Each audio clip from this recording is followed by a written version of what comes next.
Hello, it's Ricardo and welcome back to another mining video, and the, I suppose, in-game advantage of respawning asteroids.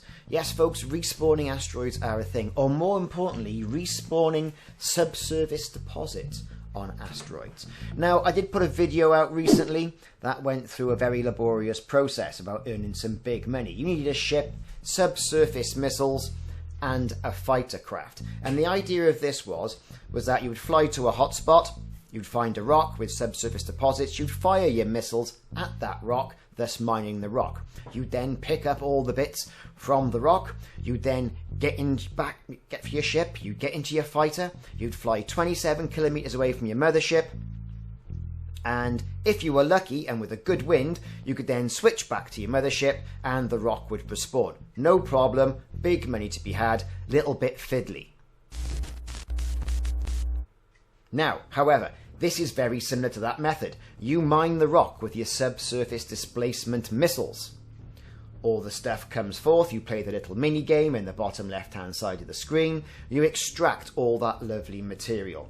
You get your cargo limpets, or you're scooping up limpets to scoop up all that material. In this case, I'm mining tritium because it was the one that I could find. No problems. Once that asteroid is depleted, there's a couple of other steps. Now, there was a problem of your ship following you, regardless if you told it to stay in place once it got outside the 30 kilometers. So, once that hotspot had been mined, it was then time to do something a little bit inventive.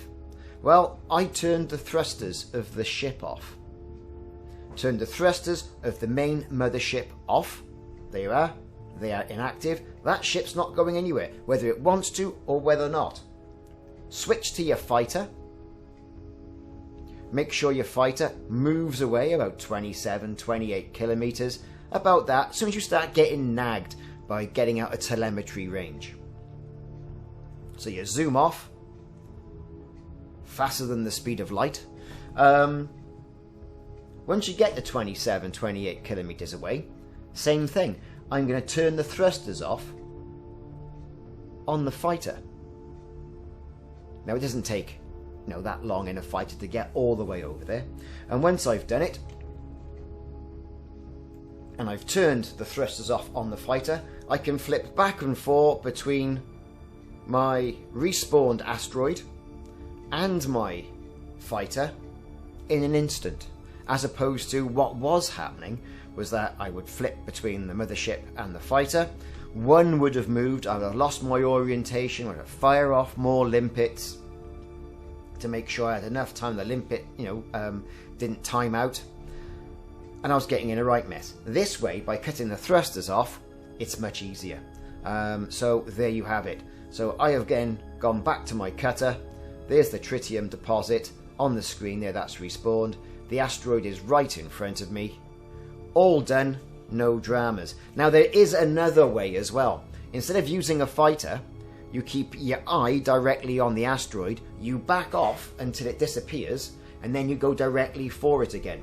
And that respawns the asteroid as well. So, two quick methods on respawning asteroids, SSD mining, and mining big material. Hope you've enjoyed it. Like and subscribe, and I'll see you soon in another Elite Dangerous video. Fly safe.